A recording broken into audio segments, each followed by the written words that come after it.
Okay, we're gonna be watching LinRARVTuber, R-A-R-V, who's gonna be playing Moira. This is on New Queen Street and Platinum 5. Hi, I play a lot of different supports in Overwatch 2, but recently I've been taking a liking to playing Moira. Can someone please review my VOD to see what I can improve on? I notice I spray heals a second after ulting. Habit, I guess. I combo people with a purple ball, even when I'm probably gonna win the fight without it. Probably more, I bet. And then some more stuff here. Team stats, I usually heal around 9,600 per 10 minutes. I've been healing a lot more lately, past week or two, since watching some YouTube videos online to help me improve more, though. I guess around some more stats here. Doesn't really matter. Right? Again, stats not particularly relevant. I haven't been playing comp as much since I really want to hone my skills on Moira and some other healers before returning. I think this is a comp game, though. Let me confirm. Oh no, it's unranked. Okay, whatever. That's fine. I will make a rare exception and still cover this. So, I was originally not planning on covering this game. There's multiple things wrong with it. Number one is it's a quick play game. Number two is the DPS like disconnects, so you actually play like 4v5 for a while, and I usually don't cover games with levers. But some of the other comments that people were saying, replying, I thought were kind of out of line, and I felt bad, so I'm gonna help you out. All right, so again, we're gonna look at this game, and I'm gonna talk through some stuff. I think that you have some pretty common common mistakes that you do for like lower ranked players. I would say that because this is a quick play, it makes the gameplay really volatile. So we'll worry less about like could you have won this game, because there will be some quick play games where you literally could not win. Like for example, if there's like a GM player on the opposing team who's warming up and playing quick play, like how would you win that game? Like there's like no chance. So but we'll focus more on your individual like decision making and mechanics. Okay, so coming down here right now, what should we be doing? Well, number one, we want to think about what is my team situation, right? What is my team lineup? Well, we have 5 players here, though your Genji, I think, is going to disconnect in a second. We have 5 players here, and then you're playing Moira, and your other support is a Zen, and then you have a Maga as a tank. Maga needs a lot of healing, so he's going to need one support basically pinned to his hip like the entire game. Zen is the lowest healing support in the game, so Zen is not going to give a meaningful amount of healing. And this is a concept that I call main healer, off healer, right? Main healer is the one who's with the core of the team, usually healing the tank and anybody who's near the tank, and that's kind of their primary job. Like they can do other things when they get chances, right? They can, throw grenades, throw Suzus, put some damage in, weave it in, whatever. But their primary job is keeping people alive. The off healer is the one who usually has either some other degree of utility, like speed for Lucio, or they can apply damage pressure, right? For example, like Zenyatta, or they can alpha angle, for example, like Kiriko. There's a lot of options there. So knowing how much healing that supports provide is pretty important. Now, for you, in this situation, Moira has 2 different styles, right? Moira has like, core main healer role, where she kind of stays with the team and does a lot of healing to the tank and anybody else's group to the tank. Or Moira can go for the DPS style. I actually think the DPS style is probably the optimal way to play Moira, to be honest. I just don't feel comfortable coaching that, and I would not recommend people start doing that either. There are resources for that. I will link to at least 2 different videos that talk about this at high level play, including the number one Moira player in Asia, who exclusively plays DPS, like basically plays DPS all the time. Doesn't mean she doesn't heal at all, but like plays like in a damage role pretty much all game long and hunts for kills. But at least for this game, we're going to focus on like the core main healer Moira role. So now that we know that, right, we start the game, we know what the heroes are on our team, we know, look, I'm playing main healer here, so I want to stay somewhere in the core of my team and healing. You generally do that, to be clear. But I would note here is like, look, I should mostly be focused on keeping my Maga up. It's kind of my Zen's job with Harmony to keep the Hanzo up. So I wouldn't like over-index on the Hanzo here. I would follow the Maga in this situation. Because the Maga might see a play here where you can charge in and immediately kill the team, but that's only going to work if he's going to get pocketed. If you don't pocket him, this may not work. So you're staying with him? Okay, great. I understand turning over here, right? Hanzo gets low, you throw an orb out right away. Okay, good. So, I mean, this is still fine. But, all right, don't focus too much on the Hanzo, right? Just give him a little bit of healing and go back to focusing. Right? He's got the orb, right? Heal him up, and you're good. Now, this moment in time, everybody is pretty much healthy. You should be looking to get damage in. For damage, you can hold down right-click to get 50 damage a second, or you can tap right-click, which gives you like way less damage, but it builds your gauge really quickly. It's a very important Moira trick to know. Tapping right-click rapidly, tap, tap, tap, tap, tap, tap, tap, gives you more gauge than just holding it down. I don't know why. That's just the way it works. If you need to build your gauge quickly, you can tap it. So you can tap here, you can hold either way. You're like half gauge, which is like, okay, it's up to you if you want to try damage here or not. You try to damage to the Somber, okay, that's fine. You get a little bit of healing, but honestly, like, everyone's pretty happy here, right? Pretty healthy. So you could think about applying more damage here, right? This is actually an opportunity where if you wanted to, you could fade, go over here, and then throw a damage orb and start burning the Life Weaver down. That's an opportunity right now that we can see where no one really needs the healing, and you could apply a lot of damage right now with the damage orb and your right click. Instead you throw healing orb, which is okay. That's a very safe conservative option, but it's not necessarily going to help you win the fight, right? It's just delaying the fight more so than it is winning the fight, versus damage pressure is more likely to win the fight. It works. You want to back up here because you're frontlining, but you end up using Fade here. Using Fade here is bad. Why? Using Fade means that after you come out of Fade, you can't have Fade again for 6 seconds. At higher ranks, you will get ultra targeted once your defensive abilities are off cooldown, or rather on cooldown. So when you've used them, they'll know Moira cannot escape for 6 seconds. Let's all gang up and kill her. And you're not going to get punished for it yet, but you will eventually for sure. So you want to break the habit of fading too early or unnecessarily in fights. You really did not need Fade here. So number one is you're damaging. You see your tank backing up, you back up. That's a really important part of playing support, is the dance with your tank. If your tank walks forward, I walk forwards. Tank walks backward, I walk backwards. Tank walks forwards, I walk forwards. Tank walks backward, I walk backwards. That needs to be like an innate, natural thing that you do all the time. So when your tank's backing up here, you should be backing up already. But you see how you don't back up, right? Let's look at the vertical view so you can see like how your position here, right? So here, like you're okay, positioning okay, right? Now you see you're walking forwards because you're trying to get the Life Weaver, but Life Weaver's clearly going to make it around the corner anyway, and your tank's already walking backwards. You see how you are delayed walking backwards, then you jump sideways, and then you panic, and you fade. The thing is, even though you're already out of position here, I would say this is out of position, you still didn't use Fade. Because you're at 187 health, there is nothing the Orisa could do here to kill you. Even if she hits Javelin, there's no way she's going to do, it's not going to hit you into a wall. She's not going to be able to do like another, 127 damage to you. It's not possible, even with damage from Mercy, it's not possible. You're not going to die here. Like, you're totally fine. But you don't know that because you don't have that instinct yet of like safe versus not safe. You're just like panicked here, and so you pop Fade and then you waste it. Again, is it necessary for you to be this good at this level to win this particular game? Maybe not. But again, we're not focusing on winning this particular game because quick play is trash. I'm not saying you shouldn't play quick play. Like, play quick play if it's fun, right? Go ahead. I'm just noting that if you want to actually evaluate your competitive ability, you're going to need to eventually play rank play. Okay, so you isolate some things. Okay, Somber's here. Yeah, you turn and you react right away, right? Quickly, good, right? You try to get some distance from her, etc. That's good. So let's cover your next bad habit. So let's look at this orb here. So you're turning. First of all, you don't need orb. All right, your Zen's right here. You're at 160 health. Like, you're in the middle of your team. There's nobody else threatening you. You don't need the orb here. This is like kind of a panic orb. You want to save that orb for something more valuable. Orb has a relatively low cooldown, but like this is like almost zero value throwing it right now. That's A. B. When you throw the orbs, you generally do not want to target down at the ground. Why? Because the orbs are going to hit the angle of reflection, right? So angle goes in, if it's 45-degree angle in, 45-degree angle out. What that means is after it passes a little distance, it's going to fly off into the sunset, which is no good. Generally, and there's a lot of exceptions to this rule, but generally, you want to fire them at a wall in such a way that it's perpendicular to the wall, right? So dead on, right angle, and so it's going to come back at you. So let's draw this, okay? So if we imagine, right, this is the ground, right? Obviously not a straight line that I'm, let's reset this. Yeah, believe it or not, I can draw a straight line. Okay, so if we're more right here, and you fire the orb, I want the orb to go out, hit the wall, and then come back at me.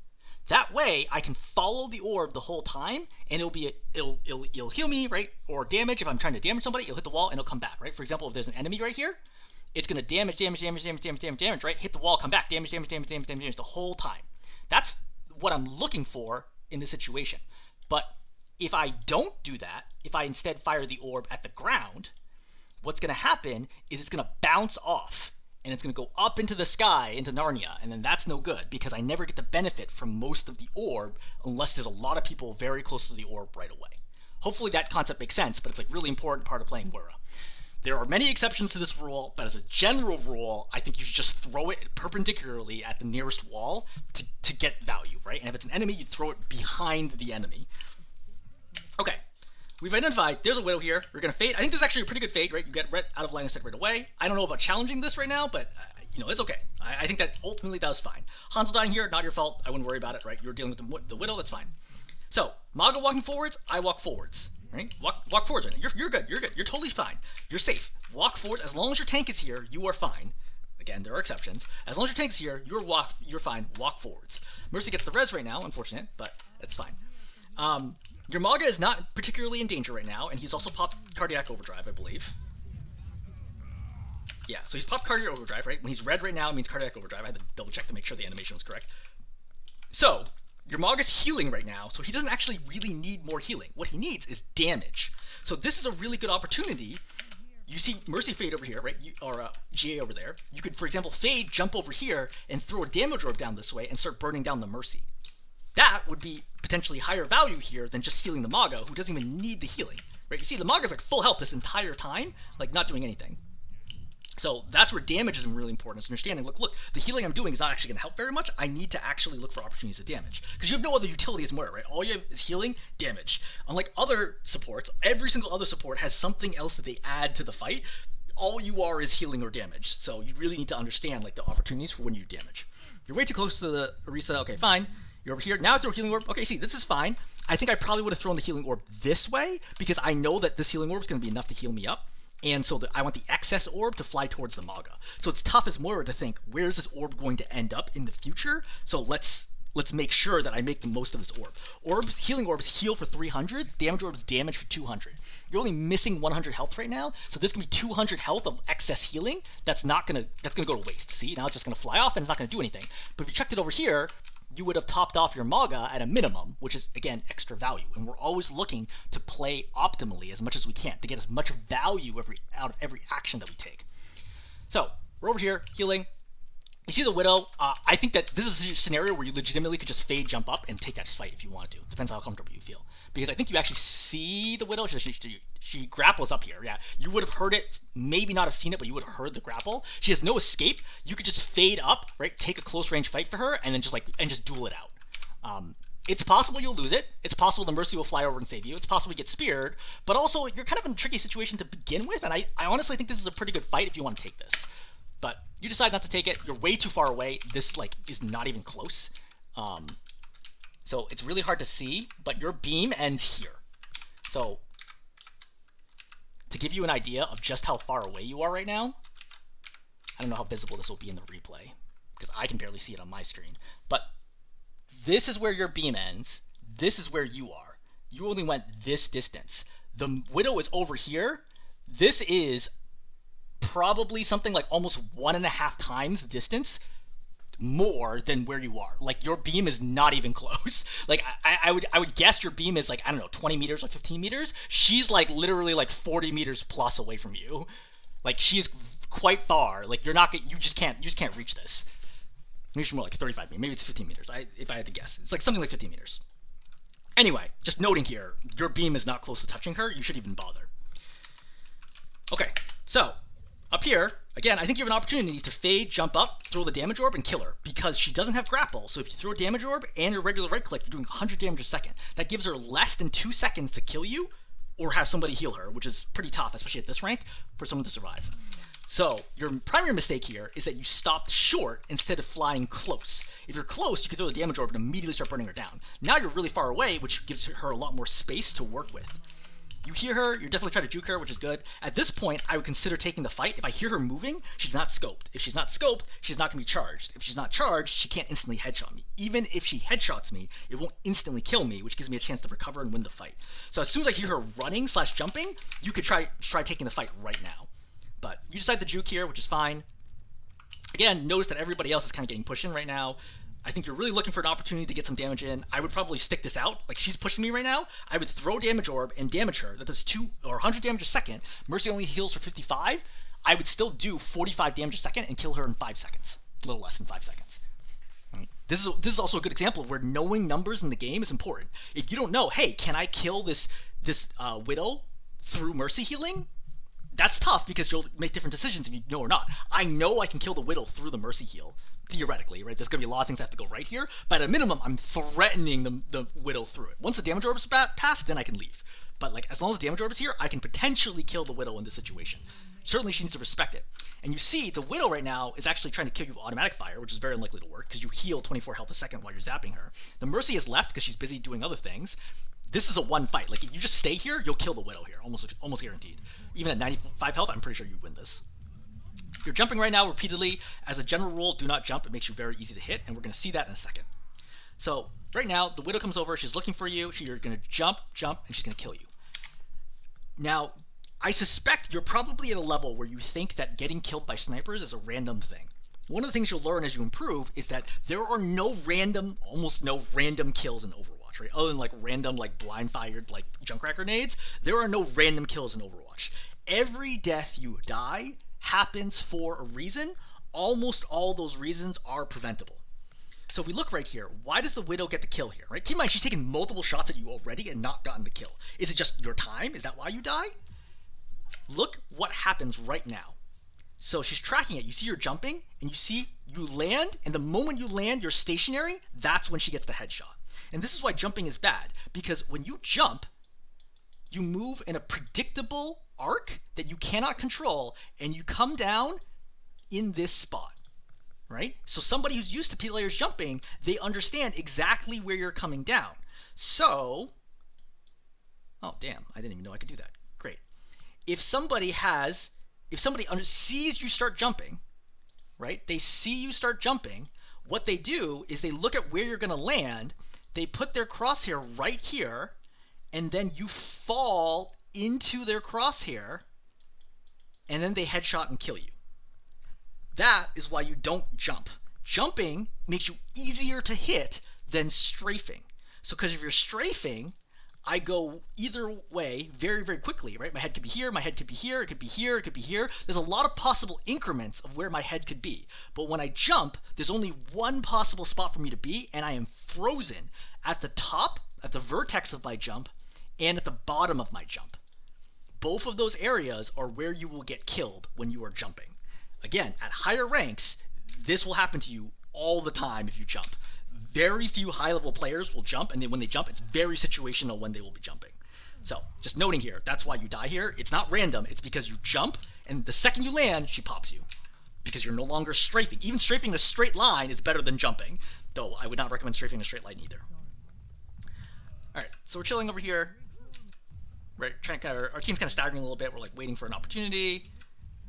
Alright, we're coming out here, fine. So, let's look at this. So right now, Hog is coming out. We have Healing Orb. Hog's taking some damage. Hog's backing up, and I see that motion for him coming up to take a breather. So now that I know he's taking a breather, he's probably going to heal the full, right? There's no reason for him not to. Take a breather, I think, heals for 300, 350, something like that. But certainly that plus the healing over time from the spray, which I think is like 52-ish, plus the Healing Orb, right, which is also healing for, I don't know, 50, 75 health seconds, something like that. This Hog is going to be full health in like a second. I don't need to be healing right now, which means I have an opportunity to potentially do something. So I might take this opportunity to peek instead of healing to see, hey, what is the enemy composition, and do I have an opportunity? Because I'm thinking, look, I'm probably going to end up diving here or needing to dive here at some moment in time. So I really want to peek right now. I know the Widow's killed you before, but like you got to peek to get information and figure out, hey, what's going on? Right now, you turn the corner, and I see the Mercy over here with the Orisa, and I see my Zen in the back line, and I see my Hanzo's killed too. This is now a 4-on-3 situation, because I think you lost your Sojourn. I want to push this aggressively. So I could fade jump over here on the Mercy and start damaging, and then throw a damage orb and try to get the kill. Or, if I was very sharp, I don't think I would even notice this, fade jump around the corner, do a 180, right? Come around, and kill the Lifeweaver along with the... what's actually happening? It's just the Widow just died here, or the Widow just died here randomly. Yeah, so fade jump over here and kill the Lifeweaver, because you're definitely going to win that fight. That would actually be the best possible play, I just don't know that you would see it. But you generally fade over, but the problem is you're a little late, A, and B, you're not aiming at the Mercy right away. So now we pop Coalescence. This is a bad Coalescence. Why? This fight is effectively won. There's 4 of us fighting against 3 people, so I don't think that we need Coalescence here. I'm pretty sure we're going to win no matter what. I mean, even with Valk popped, I'm pretty sure we're going to win this, especially if I target at the Lifeweaver and force the Mercy to split off the Orisa. It's just not likely we lose here. That being said, it's not the worst Coalescence ever. I mean, they do pop Valk, but I'm just noting, I don't think you actually needed Coalescence to win this fight. But once you pop Coalescence, your first call should have been to try to kill the Mercy or the Lifeweaver, which you should try to do. Alright, try to kill people occasionally, that's fine. Obviously, your tracking here, not ideal. So this damage orb is useless, because you see how the Mercy's going to fly past it so quickly. Like, you got, I don't know, 10 damage with that. That's not a good orb. This is a good reason. Like, you don't want to be throwing damage orbs, like, into the sky. They have almost no value. You assuredly want to save them for something better. So, this fight is taking way too long to resolve, which is unfortunate because their team's going to start regrouping, right? You see the Widow's already come back. I really want to find an option to try to dive in for damage. This is a good option right now. When the Hog is walking forwards, Lucio's speed booting, I could just fade jump over here. I could throw damage orb, burn down a Lightweaver. There's options here for me to dive. And I would encourage you to try taking some risks with your dives to try to get some value in. You will die a lot initially, but you'll start learning when you can or can't do it. So you really want to be pushing right now in applying damage. Right? Okay, healing up. Yeah, I mean, just heal up the Hanzo and peek, right? Again, peek right now. I know you know there's a Widow alive. Well, I mean, you didn't. Now she just died. But I know you know there's a Widow alive, but you need to peek in order to provide more value, get information, build your gauge, etc., etc. Right? Your gauge is a lot lower than it usually would be because you're just not damaging right now because I think you're super afraid of snipers, which is not reasonable. Like, you need to. You can't be this afraid, especially now that the Widow is dead, though she just got rezzed again. Hack gets popped, I'm immediately looking, hey look, if who got hacked, right? Somebody got hacked, they're probably in danger, I need to heal my Roadhog right away. So this is a good fade out. I don't want to go too far, so I think this is okay, you cut it short. I need to start healing right away, but the problem is your gauge is lower than it should be because remember you weren't peeking because you're too scared. Your gauge should be at like half now, not almost empty. You need to heal right now for sure, and you need to be right click tapping to build gauge. Because you have no healing, the Roadhog dies. Once the Roadhog dies, this fight's over. So I'm just gonna fast forward, right? Once your tank dies, almost always the fight is over. So we're going to come back out right now. You fade out. Okay, this is good. I think you need better control over your fade location. I don't think you meant to fade all the way over here. At least I don't think you did. So, did Sombra need to be coalescenced here? Like, looking at this, right? She's fighting a Mercy, right? A pistol Mercy right now. I don't think that the Mercy's going to win this fight with you healing the Sombra. I think the coalescence here is overkill. So, yeah, I mean, I think you have better options than that. For the record, if we're thinking about a good coalescence opportunity, remember back here before your Roadhog dies, like after Hack gets popped, for example, right now, popping coalescence would be huge. You pop coalescence, you heal these two up right away, you turn to the right, and now you're healing your Roadhog, damaging the Risa, damaging the Sombra, and damaging the Lifeweaver all at once. That's a good coalescence, right? Not the ones that you've been popping so far, which don't give you much value. How do we get there? Oh, yeah, you're gonna die here. Okay, we're moving forwards. Okay, you gotta kill Sombra was out of position. Okay, great. Stop jumping. Right, stop jumping. Don't move this far away. Remember, you always want to be within healing range of your tank. Not always, but generally you want to be within healing range of your tank.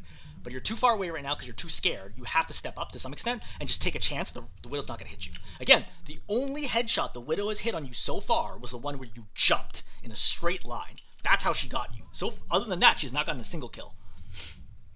Alright, we're healing. Damage, okay, great. So, you don't need to heal right now. Damage is fine because the Widow, everyone here is healthy and the Orisa's low. I think damage here makes the most sense, probably on the Sombra, but like, if you want to damage the Orisa here, even that's fine. You throw damage orb out, but the problem is, like, the Orisa's already escaping. So see, she's backing up right now. By the time your damage orb gets here, even if she hadn't gotten gripped, she just would have walked backwards and most of it gets wasted. So I'm always thinking, like, where's my orb going to go and how much value am I going to get from it? So you fade over here.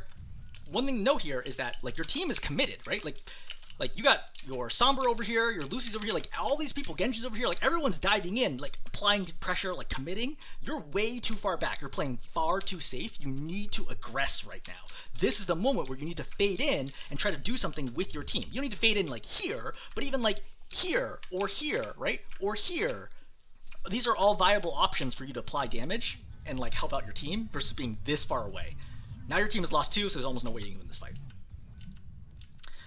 Alright, resetting again. So, right now, Widow has popped ultimate. So, Widow ultimate, you're going to hear the voice line. It's a global voice line, so no matter where you are on the map, you don't have to be close to her, you're going to hear it.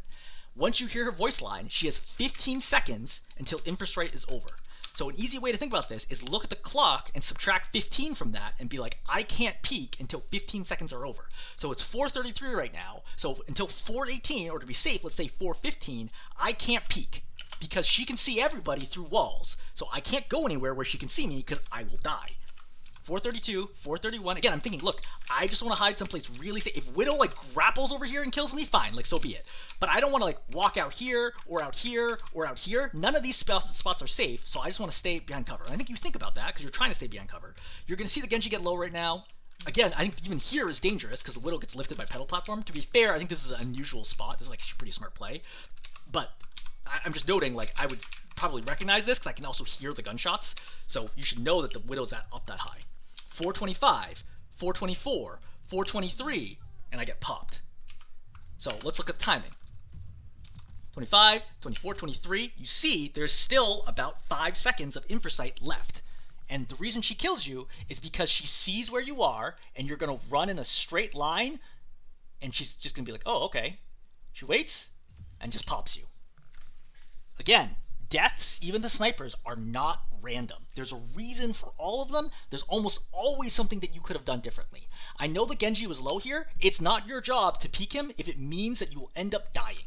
Like, I see that you see he's low. He's going for the mini. He's fine. He's okay. Just leave him alone. You don't need to peek this. But then you get popped here, and then you die. Alright, coming out again. So your BAP gets pressured right now. He gets hit with Virus, I think. I think he got hit by Virus. But Mercy's flying into pressure. I think you should have immediately popped Coalescence. I think this would be great Coalescence right away. I think you have the right idea. You're just a little bit slow with it, and as a result, this is tough. I think you want to confirm the Mercy kill for sure. I think with slightly better tracking, you would have killed that. But you get hacked out of it, unfortunate. You do a fade out to survive, which I think is good. But the problem is now with your Roadhog going to die, I don't think there's a lot you can do here. Yeah, I think there's like almost nothing you can do in this situation. You need to fade out. Alright. So, they're pushing up. You're moving up now. I think you need to be doing something, right? Always be doing something. Healing, damaging, scouting, everything. Just always trying to be doing something. You see the Widow out in the main field. As a reminder, the Widow has only killed you this game when you've done super predictable things. Any sort of like general open play, she hasn't killed you. So, come out here. Unfortunately, you've lost 3. Not a lot you can do about this. You're getting pinned back. This is not a good time for Coalescence, right? You have 1, 2, 3 people alive, but this person's gonna die. Sombra should die like instantly right now. It's shocking nobody's killing her. I have no idea what is happening here. This must be so much whiffing. What the heck? Okay, alright. Well, the Sombra, I would assume, would have died a lot sooner than that. But I think you probably want to wait for your tank to come out here, because it's unlikely this Coalescence is going to do anything. Right? As long as the Mercy pockets, yeah, see, Coalescence just doesn't do enough damage to kill anybody. I think you should have waited for your tank. I think this is another wasted Coalescence. Alright, and with that, I think the game is over. I don't think there's anything worth watching. Okay, so, in summary, I think that we talked about a lot of different stuff. Number 1, I think, is your general positioning, right? Understanding main healer versus off healer, throwing orbs, and also thinking about when to contest with damage, like when to dive in aggressively. Because I think that has to be part of your kit, even if you're playing like main healer Moira versus like DPS Moira. I think you have to look for opportunities to aggress, because you have no other utility otherwise, and there will be times where nobody on your team needs healing, or healing will not be the answer to winning a fight, and you have to recognize that opportunity. Alright, I'm going to stop there. Hopefully this is helpful.